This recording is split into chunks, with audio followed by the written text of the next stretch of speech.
nothing like leaving the most feared climb in the history of cycling until the penultimate stage of the Tour de France just to keep things interesting. That's what the race organisers gambled on last year, putting in a mountaintop finish the day before Paris for the first time ever, in the hope that the race would still be close by the time we finally got here.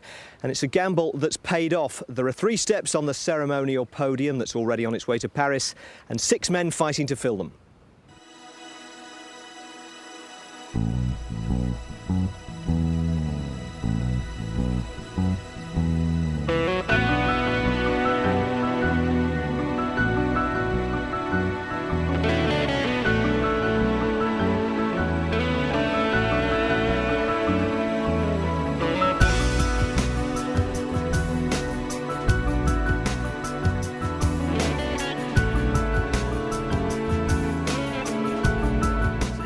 Climb of the Tour de France.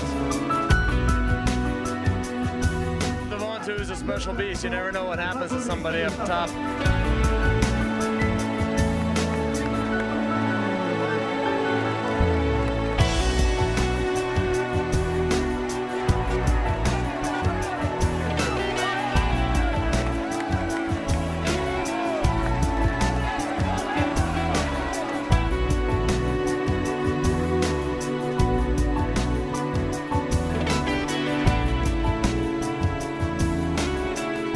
Some pictures from years past on Mont Ventoux. The Tour doesn't visit all that often, only 13 times before today, but still it looms larger in cycling's collective consciousness than any other mountain. That's partly to do, of course, with the tragic death of Tommy Simpson on the slopes of the Ventoux in 1967.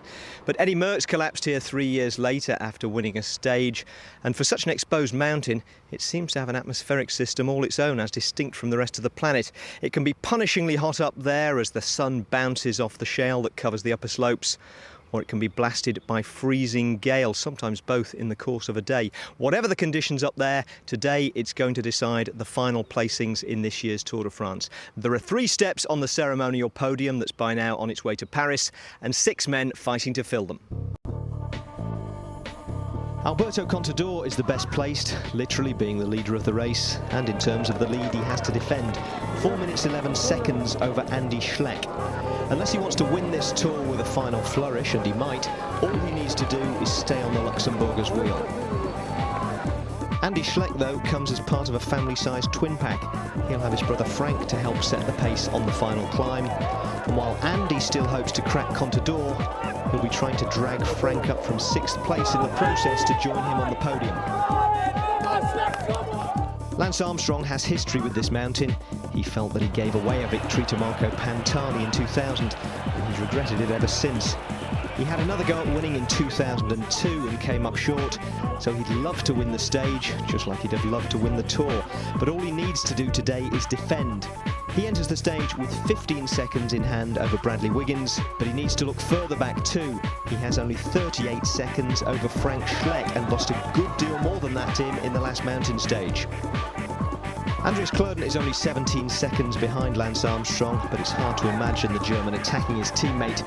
He'll certainly try to attack Wiggins though if he can, and there's only 2 seconds between them. And that leaves Bradley 1 step away from the podium in Paris, but caught in an Astana sandwich, a little behind Armstrong, even less ahead of Klöden. His best hope might be following the attacks of the Schleck brothers and hoping that his rivals simply can't. Now let's take a look at the stage this whole Tour has been building up to. 167 kilometres setting out from Montélimar in the direction of Mont Ventoux. There are 4 small climbs along the way, but worse for the riders is that the Ventoux should be visible from about halfway through the stage as the route sweeps past it from the north before looping round for the final, and for Bradley Wiggins and all his rivals for the podium, a decisive climb of the 2009 Tour.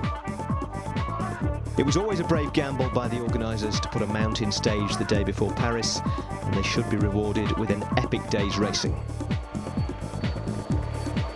And as we pick it up, it's all about to start. A lead group of 16 riders has been out front all day. They have a lead of 4 minutes 50, but the leaders are behind them and preparing to do battle as they hit the foot of Mont Ventoux. 4 minutes 50 is the gap, 21 kilometres it is to the finish, and they're now officially on the lower slopes of Mont Ventoux, and that is an awful long way from where we are right now, but they're going to do it. It'll take them probably 1 hour at the front of the race here as the pacemakers now begin to peel off. That was Jaroslav Popovic, who has now dropped off. He made the effort, delivering his team leaders Contador and Armstrong to the base of the climb. Look at that wind now, crossed ahead. These riders here look a lot more relaxed. They know what is going to happen. They know what is around the corner. The slopes of the Giant of Provence, the col of the Mont Ventoux. They will just try and get into a rhythm to make it as comfortable as possible, because it really is a beast of a climb. But behind, they really are throwing caution to the wind. It's the last serious stage where anybody can change the look of the overall classification. And I'll remind you just briefly of what it is as we start the climb. Alberto Contador leads the Tour by 4 minutes and 11 seconds ahead of Andy Schleck. 5:21 back to Lance Armstrong, 5:36 to Bradley Wiggins, 5:38 to Andreas Kloden, and 5:59 to Frank Schleck. And I think between second and sixth place, just 1 minute and 28 seconds separating those riders, it can change any which way you want to. There you can see, just moving up there, that is Dmitry Muriev, and he said, I'm going to come up here and work with you guys as well. Wiggins is up there into 4th position. This is the back of the group. Mark Cavendish, I think he's quite happy now. He realizes, forget about this, I'm not going to stay and play with the climbers. I'm a sprinter. Big smile. Yes, I know exactly how you feel, Mark. Winner of yesterday's stage, a winner of 5 individual stages here at the Tour de France this year. This is the head of the race. They've imagine, if you remember, if you look at that clock just a few moments ago, it was a 10-minute advantage. Now it's inside of 4 minutes, but there's still 18 kilometers to go to the summit of this massive big climb. The peloton has dropped away from that Astana Saxo Bank-led attack, and now it is Garmin Slipstream. And you're right, Paul, this team has matured in this Tour de France. Juan Manuel Garate at the front of the race now, accelerating, splitting this 16-man lead group, followed there immediately by Tony Martin, coming across there as well, Christophe Riblon. But behind them you can see that the main field really are starting to whip up the pacemaking, led by Garmin Slipstream. Looking down on the peloton, this is where the race for the final yellow is, and indeed for 2nd, 3rd, 4th, 5th, 6th and 7th places, it's all in the battle here. The spread is between 2nd and 7th is just over 2 minutes. Well, there is Armstrong still taking full protection from his team. Contador looking extremely composed. He's riding behind Armstrong just now. Kloden behind those two. They won't be in that pack for much longer, I don't feel. Well, this is the 3 leaders now. They've left that group of 16 riders behind Christophe Riblon. Another acceleration coming from Juan Manuel Garate. He's obviously got his legs on fire this afternoon. Tony Martin responding to that, but I'm not sure they're going to stay with the Spanish climber. Well, he really wants to break it up and settle into his own rhythm here. These are just the very lower slopes of the climb as well. But before the wind changes to a blockhead, he wants to try and open a little gap. Little reaction from Tony Martin.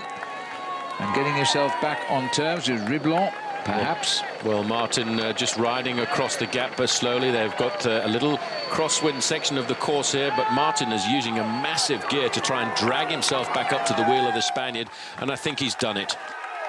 Well, Miller is doing a phenomenal job here. He's keeping the pace nice and high, and I think the reason he and Christian van der Velde are doing this is because they want to try and nullify the violent accelerations of the Schleck brothers, which will come later on. And this is a good tactic by Garmin Slipstream to try and take the sting out of the attack of the climbers Frank and Andy Schleck. That's where we're going, as if the riders need reminding. We will twist our way up from this side of the mountain to Chalet Reynard. Then we make a sharp left into the moonscape, which will take us right to the summit. Garate, Martin and Riblon are the 3 riders here who still are together right at the head of the field. Round the corner in a couple of minutes, this group here of the heads of state will hit the steep part of the course, and that may be the spot where we see Andy and Frank Schleck test the waters for the first time. Well, there's a three-man leading group, and this is it. Juan Manuel Garate, their former champion of Spain in the road race. Christophe Riblon in the white jersey of AG2R, and riding on the front, the man we expected could possibly have got himself into the top 10 was Tony Martin. But this is where the action is. This is where the Tour de France will be decided from this group, because this is the group of top contenders. And I'll tell you one thing, Phil, I didn't see any pain on the face of Lance Armstrong. He's still holding his rhythm, concentrating. So too is Contador. I've only noticed actually Andy Schleck, but they're both there. Wiggins also is looking quite cool. They're all waiting for what they know will be the final showdown. There's not huge time gaps between them all. Only the leader and the rest of the big time gap exists. So Contador is happy the way this is going. He's got everybody under his wings, and at 10 kilometers to go, as it will be shortly, can't get 4 minutes then. Well, Nicky Sorensen, job done. He is now swinging away from the front end of the main field. His job done for the team. He's made it as hard as possible, trying to set up a possible attack by Andy Schleck and brother Frank. Look at that, Paul. 1, 2, 3 in the Tour de France. 1, 2, 3 in our pictures here. Contador is first. The left rider in white is second. Armstrong sits third. Will that be the order in Paris, I wonder? Andries Kloden sitting behind Alberto Contador, the German rider who lost the back end of the train on the road up to the Col de la Colombière, and the possibility of this team finishing first, second and third. But that all still could happen this afternoon. But the way Saxo Bank are riding, I don't think their men, Frank and Andy Schleck, are in bad form this afternoon. They're just waiting and biding their time to launch a vicious attack. Well, as they drop in now, one after another, this is another one going. This is Vladimir Karpitz, the leader of Katusha. He's also uncoupled at the back. These are the three leaders now, with their jerseys flying to the wind as they climb Mont Ventoux. The next banner they will see will be 5 kilometers from the summit. It's still a little way yet, and it looks as though Tony Martin has refound his legs, which took him through the Pyrenees with such success. Well, he's just setting the tempo. It's his own pace. There's a move. Attack. Started. Frank Schleck there, Phil, covered immediately by Lance Armstrong. That's all Armstrong has to do, is follow Frank Schleck, because if he can hold Schleck, then he'll be somewhere near the result at the end of the day, and he will hold his third position. Well, that was the first move by Frank Schleck. He's not created the distance that he wanted to, and immediately Armstrong was there. Armstrong this afternoon, Phil, will ride his own race. He said so much this morning. He will stay on the wheel of Frank Schleck and make sure that he keeps there in third. Another acceleration by Schleck. He's almost playing with Lance Armstrong. Armstrong just says, keep doing that and I'll keep following. We're still in the trees here as we climb towards Chalet Reynard, and then the rides will turn to their left. Contador has just made sure everything is in order. He's got Andy Schleck just behind. Lemervel is in the spot of bother here as Pelazzotti pedals back up to the group. So Lemervel could be losing his 9th place in favour of Astolosa. Look at the face of Armstrong there. He's just telling Frank, you ain't going nowhere this afternoon, mate, because I'm going to stick all over your back wheel. But his teammate and brother is coming forward. Now, if Andy Schleck attacks, that's going to be a different story.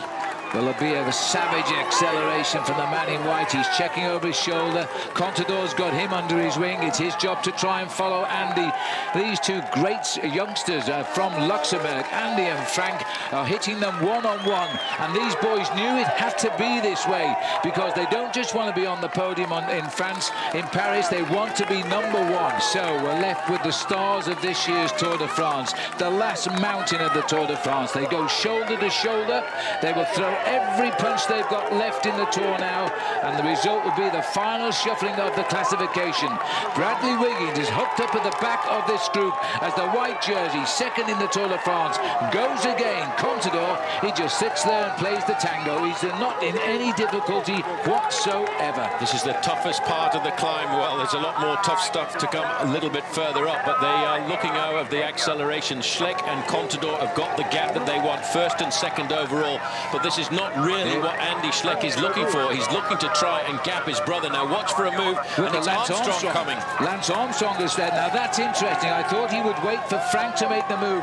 It's almost as if Andy is inviting his brother to join him, but he's got a shock now because he's inviting Lance Armstrong, who is also being shadowed by Frank. Nibali has joined in as well. Now Wiggins is still there too. And notice that Alberto Contador is doing nothing at all to set the pace-making with Andy Schleck. He's sitting and biding his time. He has absolutely no reason at all, Phil, to attack. This is Andries Kloden. Is he in trouble? If he is, He could be losing his place overall. In front of him is Roman Kreuziger. You know, you mustn't push yourself into the red zone on a climb like this. You've got to conserve, because we've got still 11 kilometers to get to the summit of this climb, and Armstrong is still in contact, but so too is Bradley Wiggins. These riders here have been tailed off. And another attack, this time one of the best climbers in the world, if not the second best climber, because the first best climber is right behind him. Contador has to do nothing except follow today to win the Tour de France. He's trying to hold the attack of Andy Schleck, I think in favour of Armstrong. No, I think he's trying to pay back Armstrong for the help and assistance. There's the move now coming from Frank Schleck behind, but all over Frank Schleck's back wheel is Lance Armstrong. Armstrong is not going to let that podium position slip away from him. Frank Schleck to the left. He doesn't look so good to me, actually, looking at Frank's face. So Frank just keeps staring them out as if he's trying to psych them out. He looks straight at the face there of Bradley Wiggins, who doesn't look to be in trouble. He had a rough ride on the Col de Colombier. They gave him the old 1-2 and he faded. But I think he's got his head back in gear now and he's looking good. This is Christophe Lemaivel, the rider on his shoulder. 1 second behind him in the overall. They're riding up the mountain together. There is the face of Lance Armstrong. That doesn't look like a tired Armstrong to me at all. It certainly doesn't. He looks pretty much in control of all of these attacks. I think there are only 2 riders in this group, Phil, that Lance Armstrong cannot go with. One is Andy Schleck and one's his own teammate, Alberto Contador. But I think the 2 leaders in first and second place overall are doing their best to try and get their own teammates onto the podium. Well, Andy Schleck has dropped to the back of this group and he looks a bit twitchy to me. There he is in that white jersey, and I think he's gone back there to have a word with Bro Frank, who's now on the front here, so wait for some acceleration from the back. Frank is going to have another go and Armstrong dances. 10 kilometers to go now for the 2 leaders, and Garate on the right and Tony Martin on the left. 2.25 minutes the gap as the battle to win the Tour de France is enacted just behind them down the road. Andy Schleck is keeping the pace high again. Contador is just following. Frank Schleck is in 3rd place. Armstrong is in 4th. Nibali 5th. Wiggins 6th. These are the boys of this year's Tour de France, and Cloden just trying to get on board. Well, here he is, and he's getting into his own rhythm. He's trying to keep his place in the top 5 in the overall classification, caught out by the accelerations of the Schleck brothers. We're looking at Alberto Contador, the leader, 4:41 ahead, 4:11 ahead of Andy Schleck, who's in the white jersey. Armstrong in 3rd place at the start of the day, 5:21 behind. Bradley Wiggins, 5:36 behind.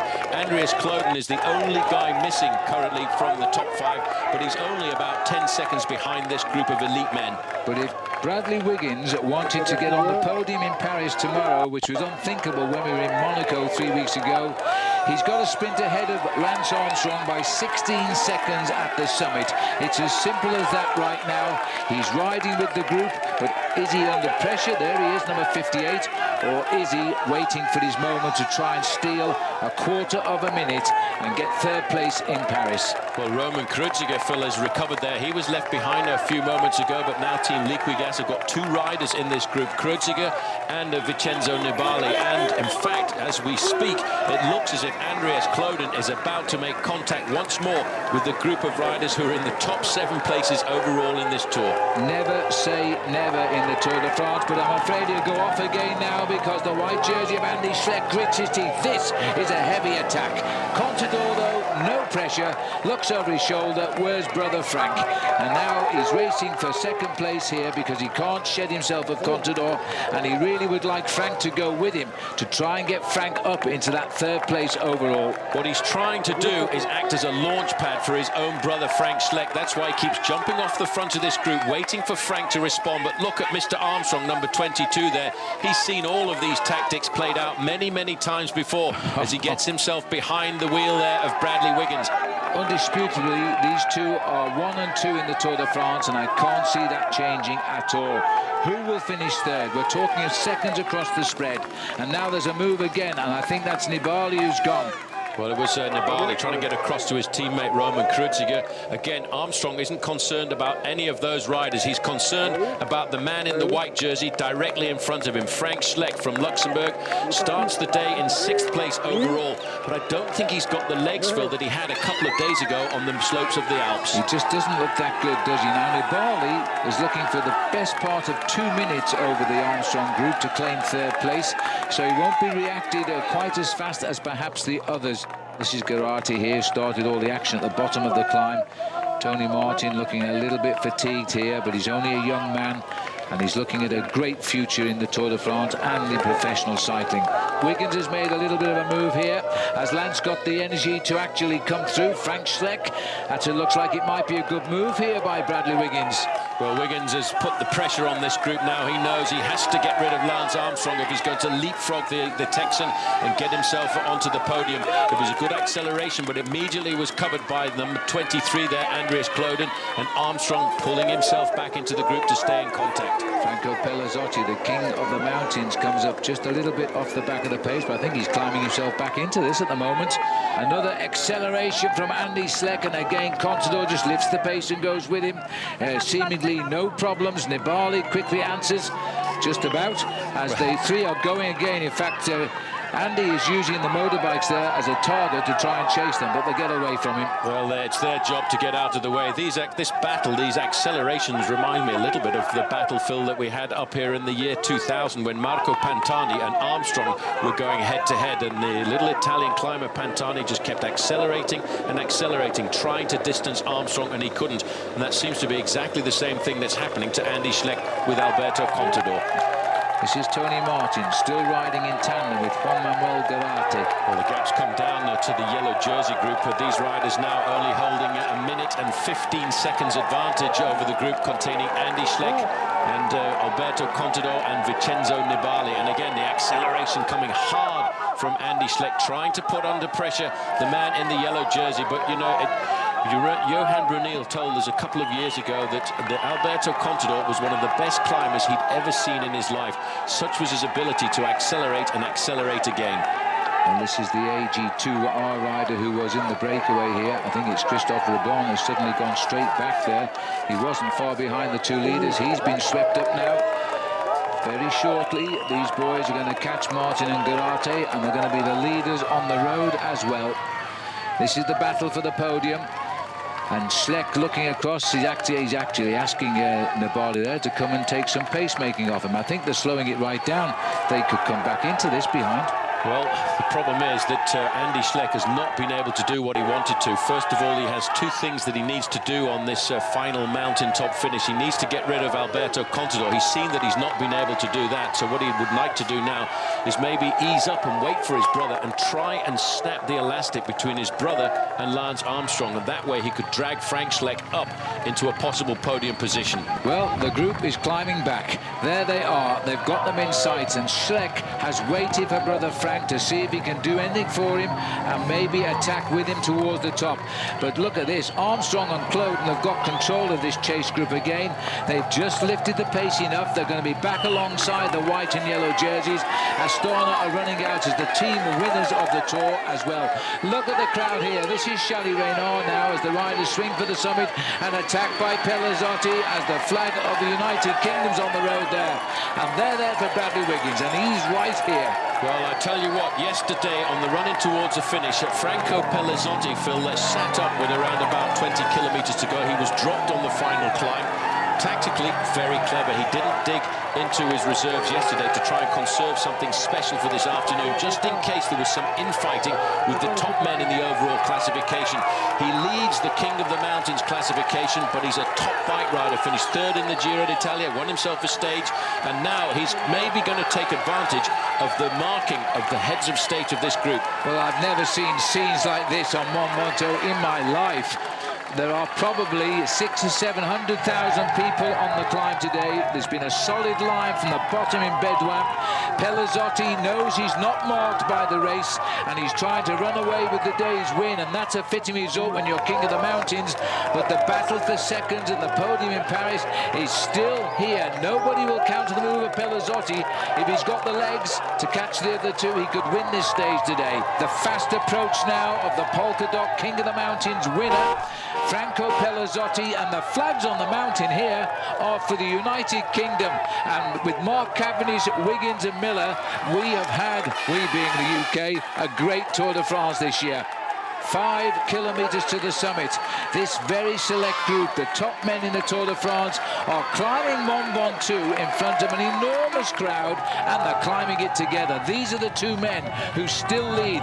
This man is coming fast and flying towards them, Franco Pellizotti. No, he certainly is. He's almost half the gap there, down to 1 minute and 20 seconds on the two leaders. He's ridden very sensibly over these last couple of days. Whenever he felt that he wasn't going to get himself any more points, he sat up and conserved as much energy as possible. Well, Andreas Kloden is setting the tempo just in front of Lance Armstrong. There's a big confusion in front of them there because all of the motorbikes are being shouted at by the race referee. Get out of the way, they're telling them, and they need to, because this is setting up an attack for Schleck. Attack through the cars for Andy Schleck, so they better pull away quickly. Brother Frank this time has hooked up to the train. This is it. This is the one, all or nothing, as he paces his brother away. Now Lance Armstrong, Bradley Wiggins has got to react. Well, on this wheel there is Alberto Contador. Andreas Kloden has gone out of the back, but Armstrong was on the wheel of Alberto Contador, and I think he's clawed his way back into this group.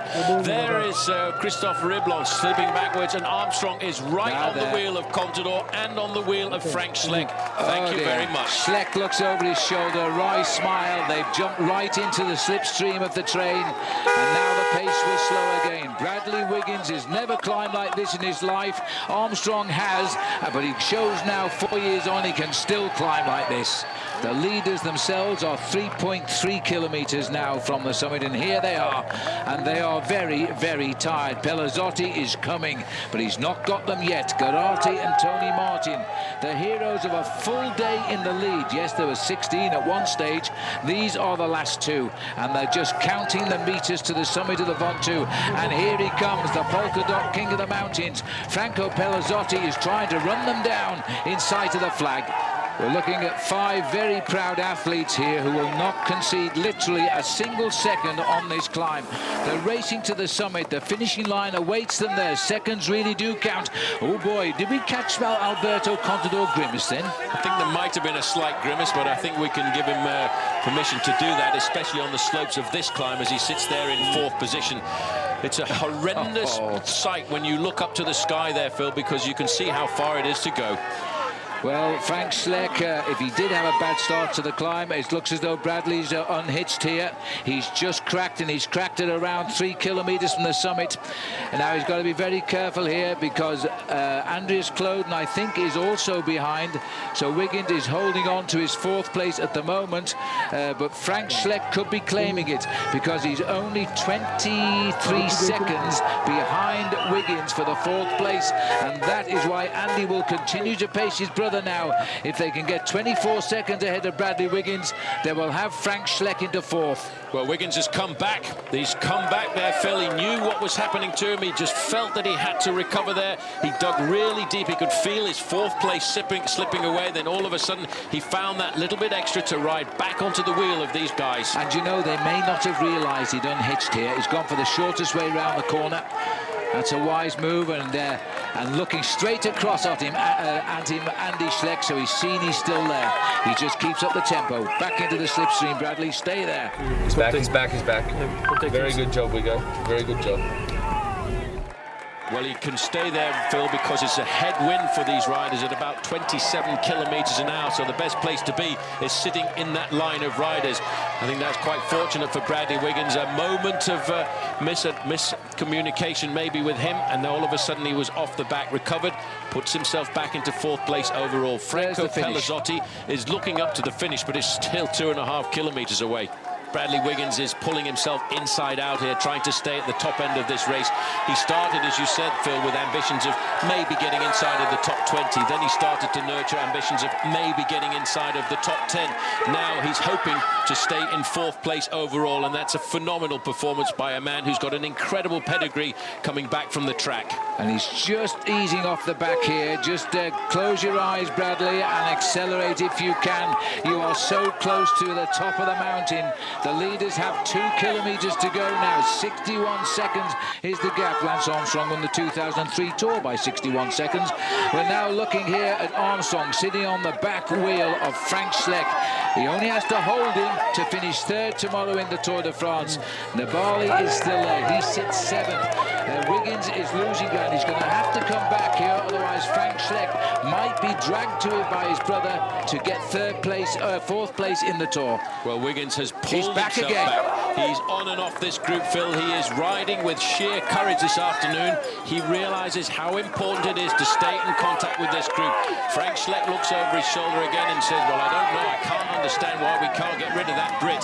Well, he's tenacious, isn't he? Well, Bradley Wiggins suffered for just 4 minutes and 15 seconds to win Olympic gold medals, but now he's had to struggle for an hour through all kinds of pain. But he's learned to do that in this year's Tour de France, and he's risen through the ashes and he's hanging on. And this man knows he's hurting everybody, but all he wants to do is get his brother out of this group and up the road. Very good, we go. Very good. It's only Andy. It's only Andy. Well, these two boys are looking over the shoulders. Who is coming? And here he is, Franco Pelazzotti. His face a real pain now, but this is one of effort as he tries to reach. He's 39 seconds behind the two leaders. They're 1.5 kilometers from the summit, while the real action to win the Tour de France is there. Well, Frank Schleck moved back down into the slipstream of Armstrong. Maybe he's planning one final attack before he gets towards the summit. Andy Schleck looking over to see what the situation is like. You can see the flags, you can see this block headwind that these riders are going into, and that really does nullify the attacks. Although Andy Schleck is going to try one more time, Armstrong is just sitting there, comfortable as he likes, and it looks now as if Andreas Kloden is riding himself back into the group. The pain on the face of Andreas Kloden, who sits in 5th place overall in the Tour de France, 1 place and just 2 seconds behind Bradley Wiggins. As the attack comes again, this surely will explode the group. Where does this man kick like that from? And where does Lance Armstrong get it from as well? He's amazing. Because he's right in there on the slope, on the wheel of Alberto Contador, and they've gapped Frank. Well, they've gapped Frank and they've gapped Wiggins, so if they've gapped Frank, they're going to have to hang up here, because the first 3 riders in the overall classification of the Tour de France ride in front of our cameras now. The white jersey of Andy Schleck, the yellow jersey of Contador, the blue jersey of Lance Armstrong. They are together, and this is the way they will be on the podium tomorrow in Paris. Garate has gone. He sees and knows that there's a return coming from behind, and he's now thinking about the possibility of getting to the finish on his own. He's got 47 seconds over the yellow jersey group, and this is the move that he had to make if he's going to resolve the Tour de France of Team Rabobank. They've not had very much luck at all throughout the whole of this tour, and he could relinquish that today. Well, this will be the biggest win of his life if he stays away for a victory on Mont Ventoux. He's made his move at just on 1 kilometer to go. I'm not sure we'll see any banners now, because the wind is blowing them away. I think they're all in Marseille, quite honestly.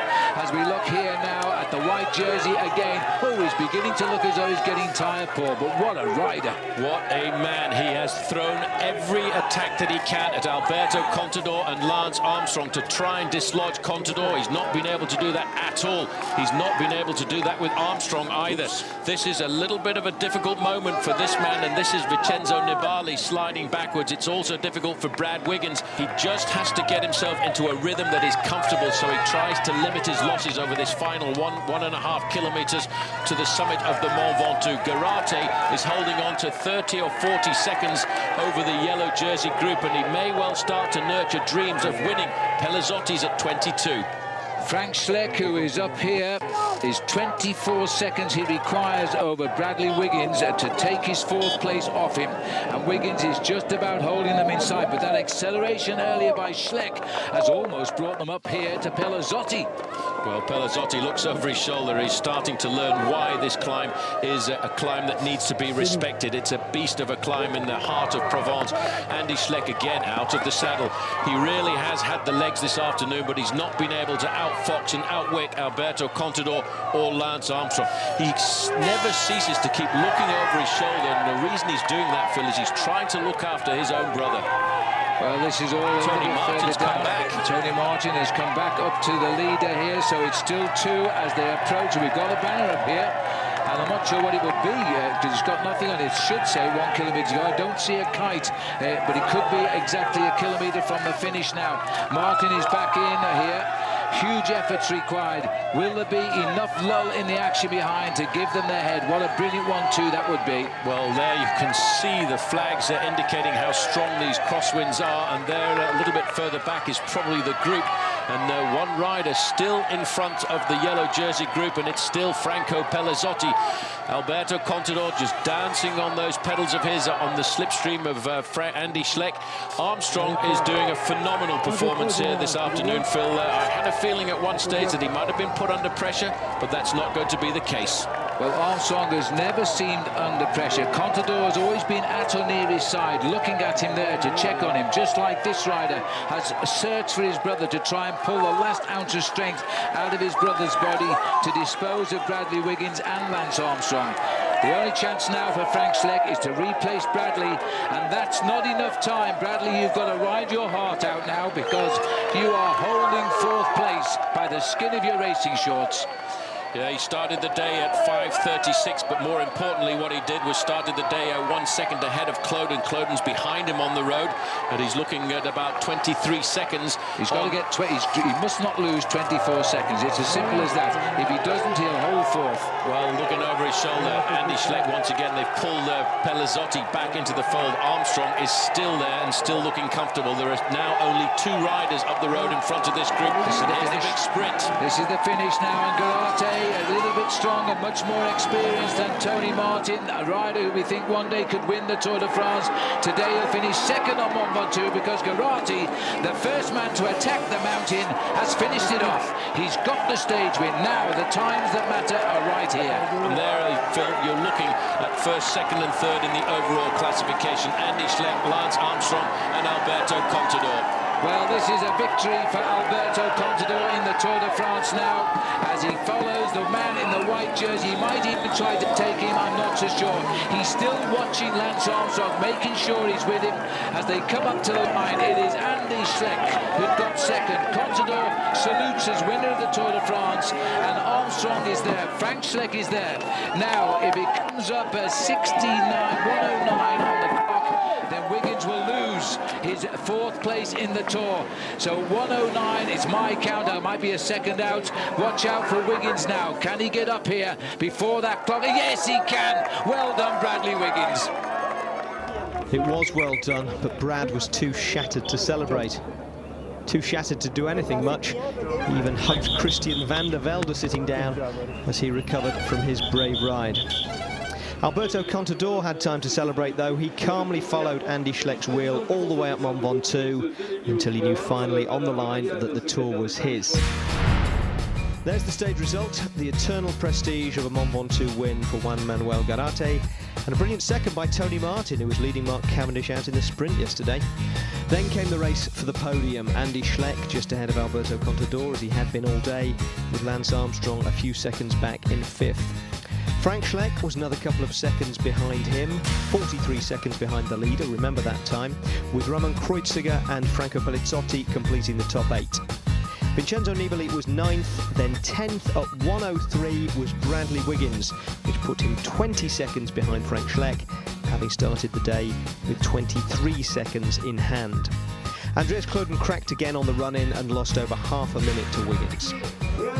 So single-handedly, and with one stage to spare, Juan Manuel Garate salvages a Tour which for Rabobank had been notable only for the number of times Dennis Menchoff had fallen off. Nearly 26 minutes after the win across the line, the autobus rolled in. New best friends Mark Cavendish and Tour Hushovd even had a friendly pre-Paris rehearsal sprint, although Mark did make sure he won. As did Alberto Contador, putting on the yellow jersey for the 6th time this Tour, knowing that the 7th will be on the posh podium with the Paris backdrop. Well, that's the final order at the top of this year's Tour. Contador keeping his lead of 4 minutes 11 over Andy Schleck. Armstrong at 5 minutes 24 now in 3rd place. Bradley Wiggins losing a few seconds, but not his grip on 4th. He's at 6:01. Frank Schleck was the only man to move up today. He gained time, Andreas Cloden lost it, and they swapped places in 5th and 6th. Vincenzo Nibali finishes a very good 7th, and Christian van der Velde holds on to 8th.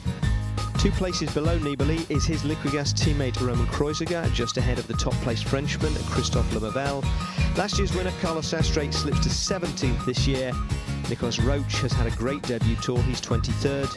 Brice Fayou, the great French hope for the mountains, is 25th. Charlie Vergalius, who worked hard for Cadel Evans, 59th. David Miller, who did much for the Garmin cause, 85th. And Mark Cavendish is 131st.